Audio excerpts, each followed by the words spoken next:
अस्सलाम वालेकुम। आपको पता है कि हम हज़रत इस्माईल अलैहिस्सलाम पर पढ़ रहे थे और अभी कौम इसहाक़ के बारे में थोड़ा सा पढ़ लेते हैं। थोड़ा थोड़ा सा इसलिए पढ़ रहे हैं कि हम थोड़ा थोड़ा सा अपने आप को याद दहानी कराना बहुत ज़रूरी होता है। अल्लाह ताला ने हमें जो हमारी चीज़ें बताई हैं, जो हमारी सुन्नत है, हमारे नबी सल्लल्लाहु अलैहि वसल्लम का ने जो हमें करके बताया, अल्लाह ने जो कुरान में हुक्म दिया, हम सब चीज़ें भूल जाते हैं। अभी हम ये किताब बंद करेंगे, थोड़ी देर के बाद हम भूल गए। बहुत ही ज़रूरी है कि हम चीज़ों को बार बार दोहराते रहें, याद दहानी करते रहें और अपने बच्चों को भी लाजमी बताते रहें। जब हज़रत इब्राहीम अलैहिस्सलाम 100 साल की उम्र को पहुँचे तो फ़लस्तीन में इनकी पहली ज़ौजा हज़रत सारा के यहाँ 90 साल की उम्र में हज़रत इसहाक़ पैदा हुए। इन्होंने भी अपने बड़े भाई हज़रत इस्माईल की तरह अपने वालिद का हतरा से साथ दिया। हज़रत इसहाक़ ने भी फ़लस्तीन, कनान और शाम की बस्तियों में जाकर अल्लाह की वहदानियत की तबलीग शुरू की और बुत परस्ती को रोकने की कोशिश की। इस वजह से 3000 साल तक सिलसिला नबूवत हज़रत इब्राहीम अलैहिस्सलाम के दूसरे बेटे हज़रत इसहाक़ की औलाद हज़रत याक़ूब अलैहिस्सलाम इसराइल में रहा।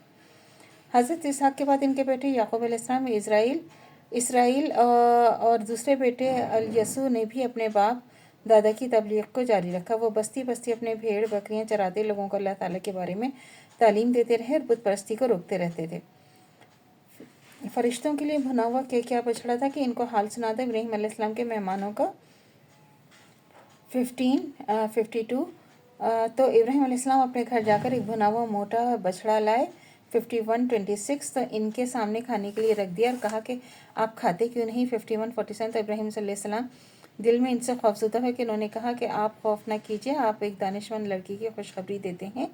51:28। तो वो बोले अब खुशखबरी देते हो जब मैं बूढ़ा हो गया हूँ, तो किस चीज़ की खुशखबरी देते हो। तो 15:54 उन्होंने कहा कि हम आपको सच्ची खुशखबरी देते हैं, तो आप ना हो मायूस। 15:55 इब्राहीम अलैहिस्सलाम ने कहा कि अपने रब की रहमत से कौन मायूस होता है। 15:56 तो इब्राहीम अलैहिस्सलाम की बीवी खड़ी थी, बस हंसी सो हमने बशारत दी इनको इसहाक़ की और इसहाक़ के बाद याकूब की। 11:71 तो इब्राहीम अलैहिस्सलाम की बीवी जो थी वो चिल्लाती हैं पे पीट कर अपना मुंह कहा, एक तो बुढ़िया फिर ऊपर से बाँझ। 51:29 तो बोली हाय खाक पड़े, अब मैं बच्चा जनूंगी, मैं तो बुढ़िया हूँ और ये मेरे शौहर बूढ़े निरे, वाकई ये भी अजीब है।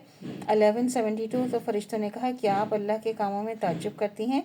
अल्लाह की रहमतें और बरकतें इस ख़ानदान के लोगों पर हैं, बेशक अल्लाह तारीफ़ के लायक बड़ी शान वाला है। 11:73 तो कौम लूत की तबाही की खबर कैसे आई। तो उन्होंने कहा डरो मत, हम कौम लूत अलैहिस्सलाम की तरफ भेजे गए हैं। 11:70 तो कहने लगे हैं हम हलाक करने वाले हैं इस बस्ती के लोगों को, यहाँ तक के रहने वाले बड़े जालिम हैं। 29:31 इब्राहीम ने कहा कि इसमें तो लूत भी हैं। तो उन्होंने कहा हाँ हमें सब मालूम है वहाँ कौन कौन रहते हैं, हम इनको और इनके घर वालों को बचा लेंगे सिवाय इनकी बीवी के कि वो पीछे रहने वालों में होंगी। 29:32 अल्लाह का बड़ा शुक्र है कि इसने अता किए मुझे बड़ी उम्र में इस्माईल और इसहाक़, बिलाशुबा मेरा रब मेरी दुआ का सुनने वाला है। 14:39 तो अल्लाह से दुआ करनी चाहिए जो हमारा ईमान है मरते दम तक कायम दायम रहे, खात्मा बिल खैर ईमान पर हो। इजाज़त दीजिए, अल्लाह हाफ़िज़। मेरे चैनल को लाइक कीजिए, शेयर कीजिए एंड सब्सक्राइब कीजिए। शुक्रिया।